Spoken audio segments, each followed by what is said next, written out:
पण तुम्ही सत्याला सत्य म्हणणं आणि असत्याला, खोट्या गोष्टीला सत्य म्हणून दुजोरा देणं हे कितपत योग्य आहे?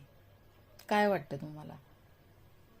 ऍक्च्युली माझा हा व्हिडिओ त्याच टॉपिकवरती आहे की प्रश्न एकच असतो की काही गोष्टी काही लोकांना माहीत नसतात. आता एखादी व्यक्ती असेल, तिच्या कॅरेक्टरबद्दल माहीत नसतं, तिच्या स्वभावाबद्दल माहीत नसतं, ती आज काय करते काय नाही ह्याच्याबद्दल काही माहीत नसतं, पण आपल्याला फक्त जज करायचं असतं किंवा बोलायचं असतं की हा ही व्यक्ती अशी, ती व्यक्ती.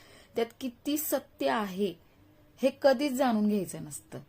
कुठली गोष्ट कशामुळे, म्हणजे काय म्हणून ती करतीये किंवा खरंच ती व्यक्ती तशी आहे का, की सतत आपलं समोर कोणीतरी आपल्याला बोलतं आजूचे बाजूचे किंवा व्हॉट एव्हर, कुणी पण असू दे.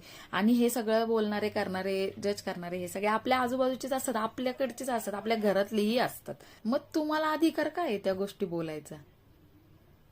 नाहीच बोलू शकत ना तुम्ही, आणि बोलायच्याही नाहीये. पण एक गोष्ट आहे की जर तुमच्याही आयुष्यात असं काही असेल ना, तर मला असं मनापासून सांगू वाटतं की तुम्ही दुजोरा द्यायला जाऊ नका. तुम्हाला जर सत्य माहीत नसेल आणि जर खरंच जाणून पण घ्यायचं नसेल ना, तर एखाद्याबद्दल वाईट सुद्धा बोलत जाऊ नका. कारण की ते पाप आपल्याच माथी पडणार आहे. त्या व्यक्तीचं काही जाणार नाहीये. त्या व्यक्तीचं जे व्हायचं ते होणार आहे. जर ती व्यक्ती वाईट असेल तर वाईटच होणार आहे, चांगला असेल तर चांगलंच होणार आहे. पण तुम्ही तुमच्या माथ्यावरचं पाप कशाला वाढून घेताय?